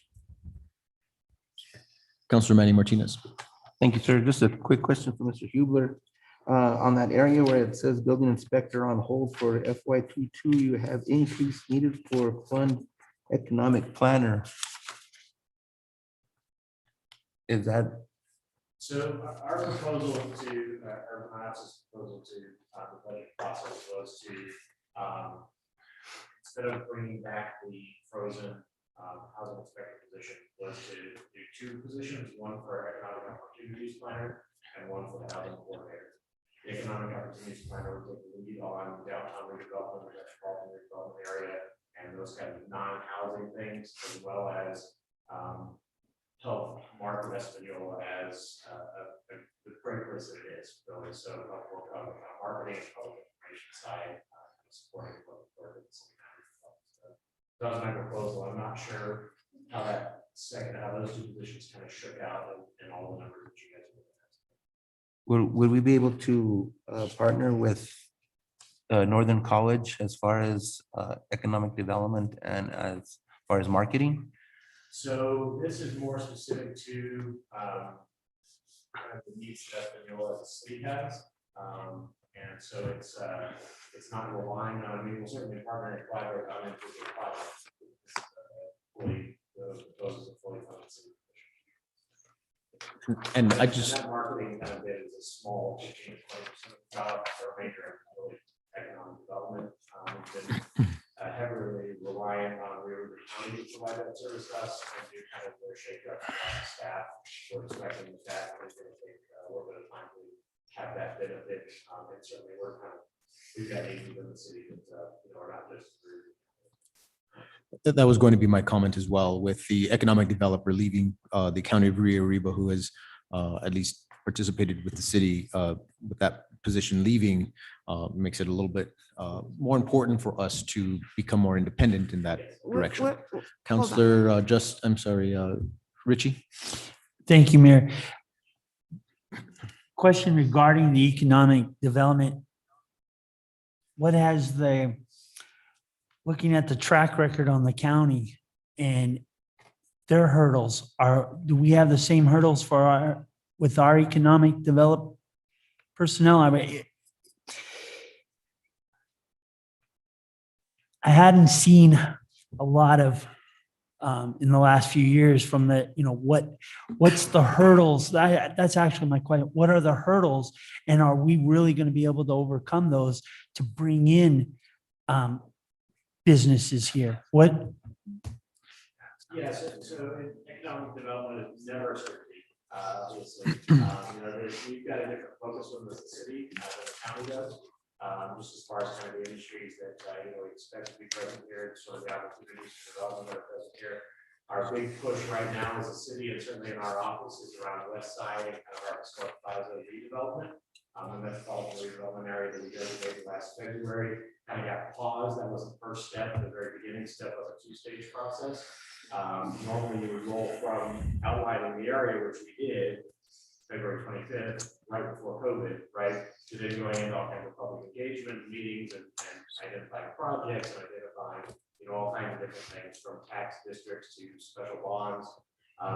We didn't have the opportunity to do any of that over the last year because of COVID. So we're just in the process of writing that back up. We've been talking with the consultant about working on that with us. We've been talking with the EPA about taking advantage of some of the opportunities they have available to us.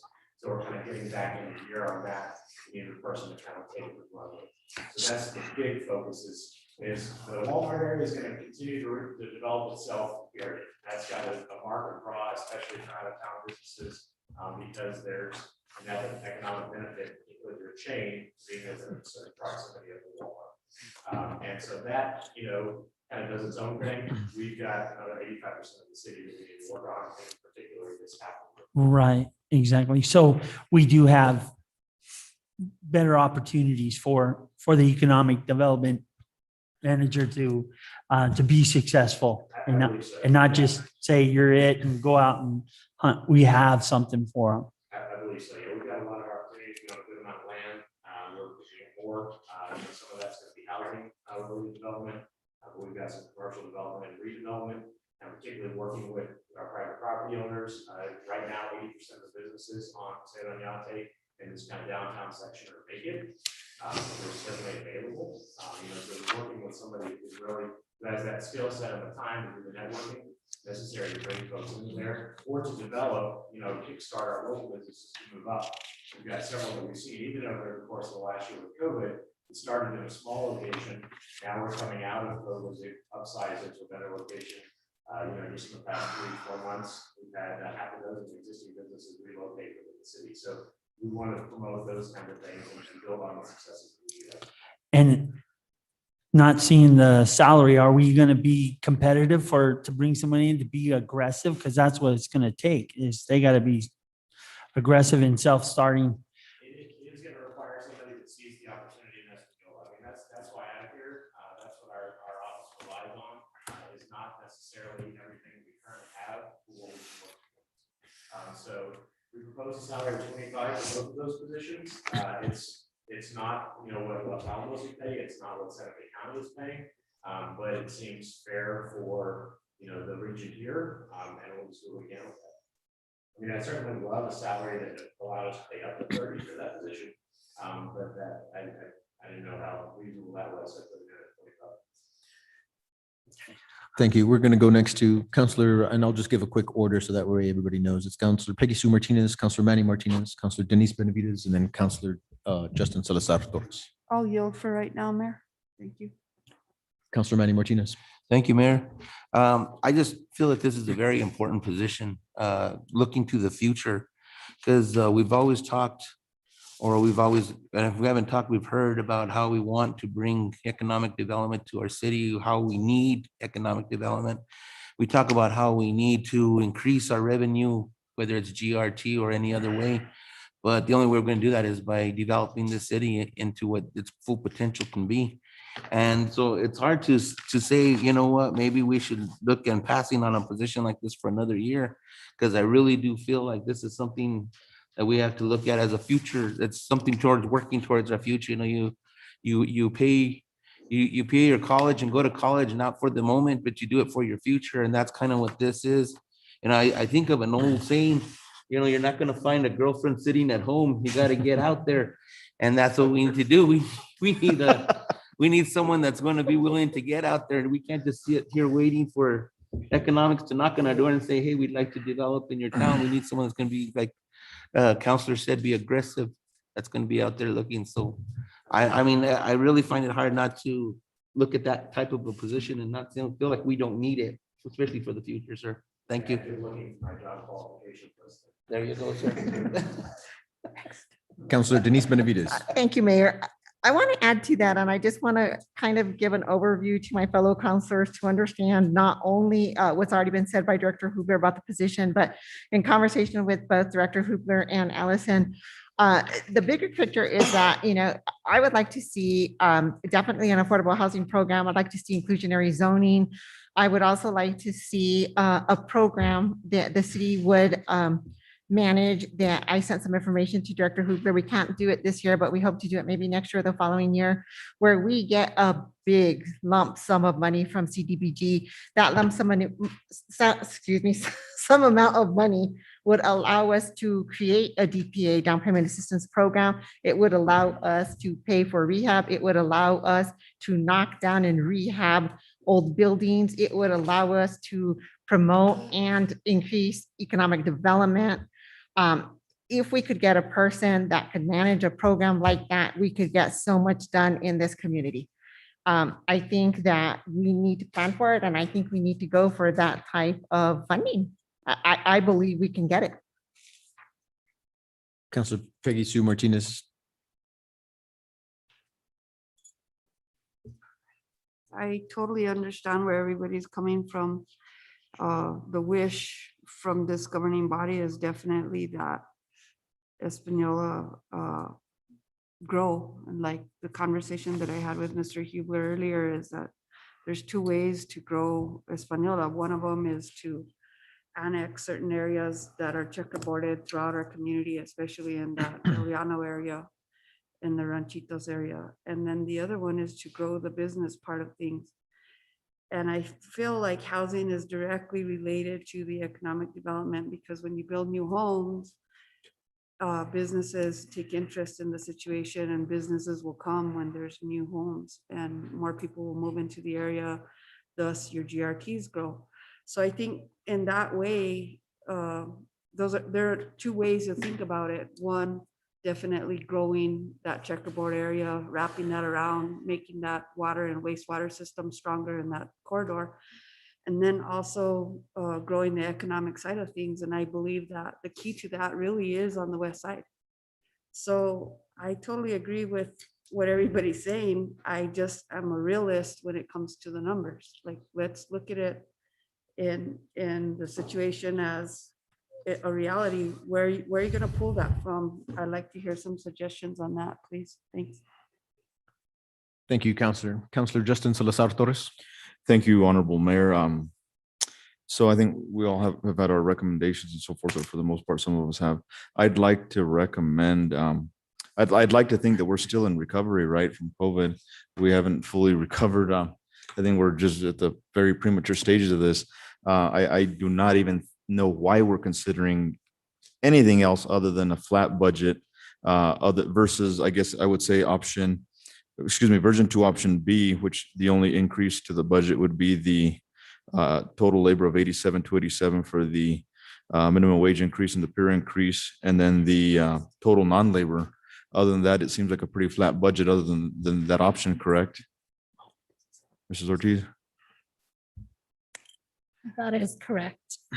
So I think, again, I think it would be very wise for us to realize that we're still recovering and not to make any drastic changes in unfreezing positions and bringing stuff back, and just continue this to be a flat budget until we fully recover from COVID, or at least give it another year. Counselor Peggy Sue Martinez, and then Counselor John Ritchie. I'll concur with my fellow counselor statement, Mr. Justin Torres Salazar. I really believe that what Counselor Denise said and what Counselor Manny said is very critical to the future of Espanola, but I really feel like we have to really stay within our means at this point. I feel like this is something that we should definitely revisit at 1 quarter or 1/2 of the year and see if we can see a way to pull that in.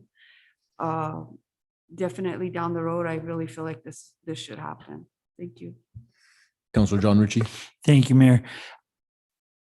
The same, when it comes to the GRT, since we're loosening up the restrictions, our GRT could take a hit because now Santa Fe is going to get the money. Albuquerque is going to get the money.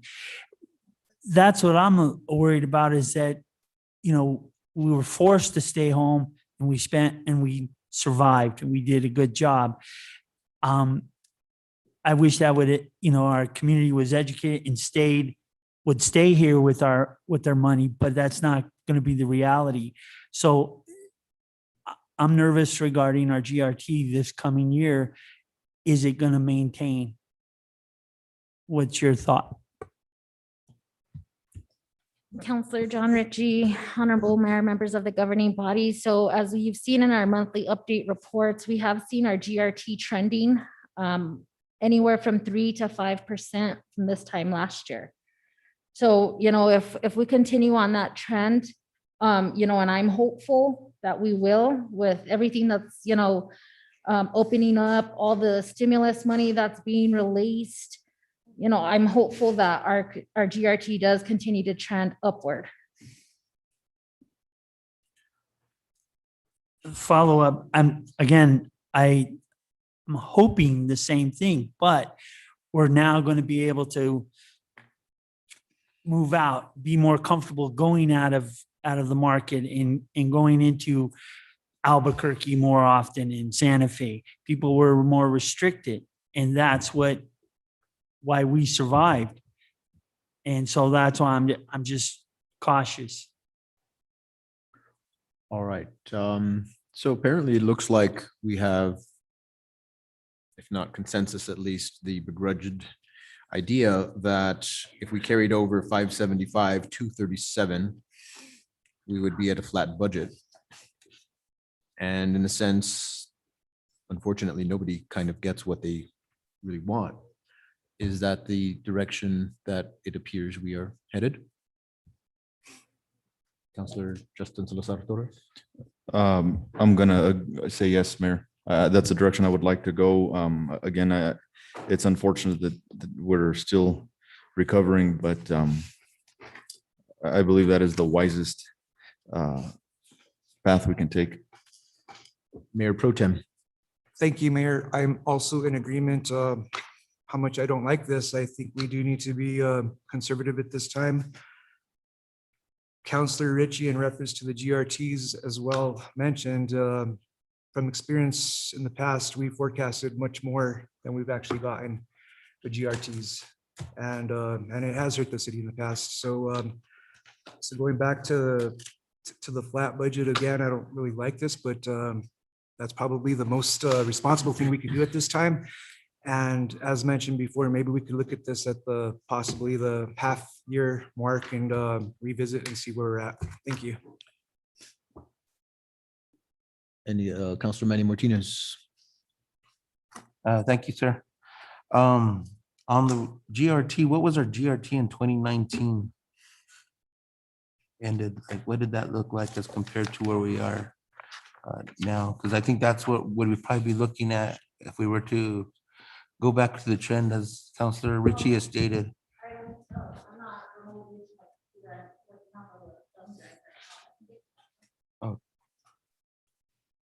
Do you think that will change your direction, Counselor? Well, I'm just thinking about what Counselor Salazar and is talking about, and Mayor Pro Tem is, you know, if we're looking at GRT, let's just say as things do open up, there's a possibility of it actually not just lowering back to what it might have been in 2019, but possibly for the first quarter, maybe even lower than that, as people start to really go out, take vacations and leave, and say, I'm leaving home. It may take a bigger hit than what we're thinking. Hopefully, we might get some of that traffic as people are coming this way as well.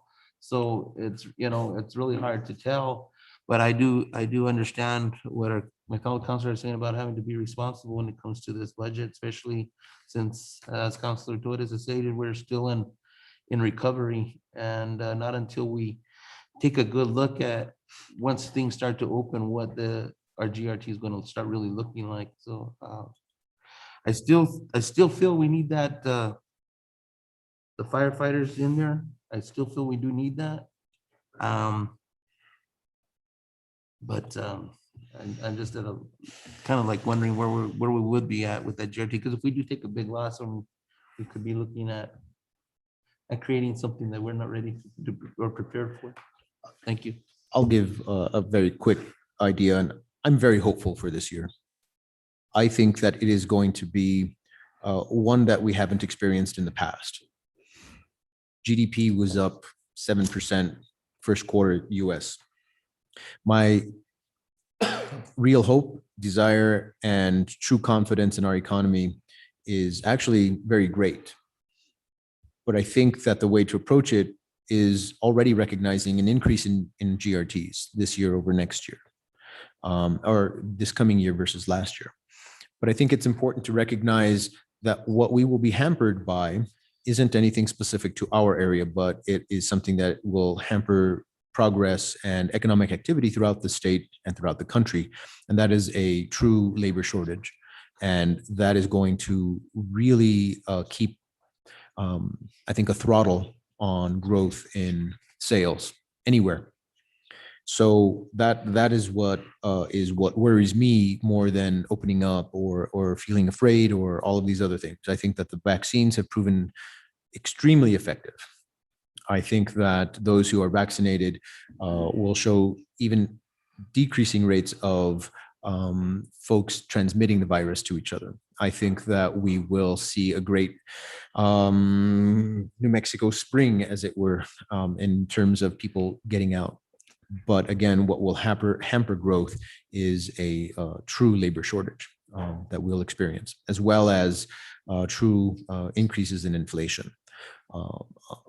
On the one hand, inflation helps when you have low money borrowed and start to get higher rates of cash, which we may see.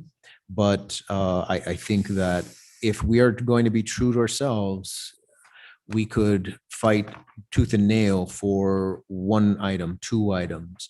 I think it's critical that we get those pay raises to the folks that we are looking at.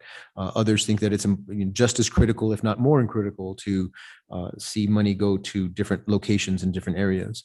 But I think, in a sense, if we don't satisfy all, then we can satisfy none. But we had more conversation. Counselor Justin Salazar Torres. Thank you, Honorable Mayor. Mrs. Ortiz, these numbers reflect, and correct me if I'm wrong on the percentage, but last for FY 21, we did, was it a negative 1.5% all the way down? Or was it 3%? I don't remember. Counselor Justin Salazar Torres, members of the governing body, it was a minus 1% 1%. on our GRTs. And then we pretty much removed all of our rental revenue for Okay, the city facilities. so do these numbers now for FY 22 reflect still that negative 1%, or did we up at 1%?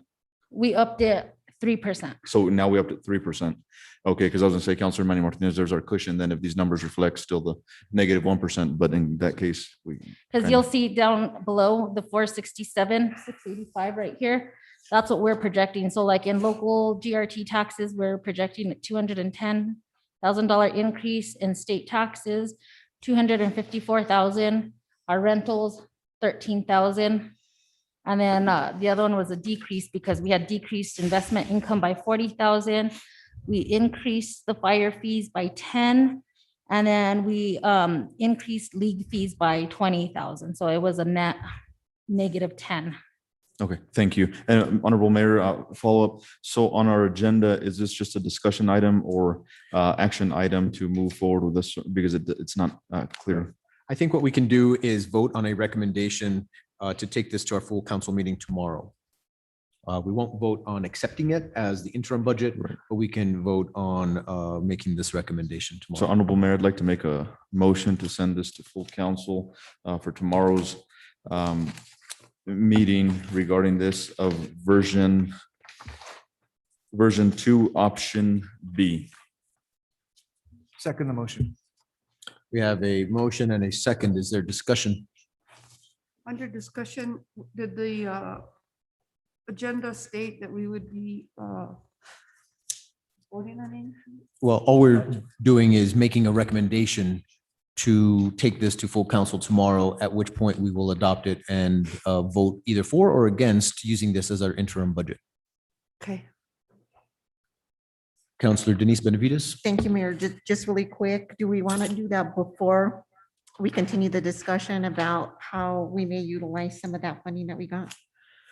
We Well, haven't I yet done don't that. know that it's fully clear exactly how we're going to use some of that funding, but maybe we can have a work session when that does come so that we can further elucidate that. Mr. Hubler's been actively working on the language that is clear as mud when it comes to what we can use that money for. I can provide a real brief update. So unlike the city of Santa Fe, we are what's called a non-entitled unit of local government, meaning that our money doesn't come straight from the feds, it goes over to the state. Now, the state's not allowed to add any additional requirements to what we can spend it on. And the treasury just this week actually gave the state's guidance on how to do that process. So we have not received any money yet. We are still going to get it into what they call tranches, half this year roughly and half next year. We're still expecting that it's going to be in the neighborhood of about $2.3 million overall. But that will not really come to us with real numbers or explicit details on how to spend it probably until July. Any other discussion? Can we take a roll call vote on this one? Counselor Peggy Sue Martinez, In favor? Counselor John Al Ritchie, In favor. Counselor Justin Salazar Torres, In favor. Counselor John Ramon Villa, In favor. Counselor Manuel J. Martinez, In favor. Counselor Denise D. Benavides, In favor. Counselor Dorothy D. Valdez, For the motion. Mayor Pro Tem Dennis Tim Salazar. For the motion. Motion carries. Thank you very much, ladies and gentlemen. We've reached the end of our agenda, so thank you so much for joining in person. It's great to see everybody. Appreciate it. This meeting is now adjourned. Well, tomorrow. I have to join the men's room very quickly.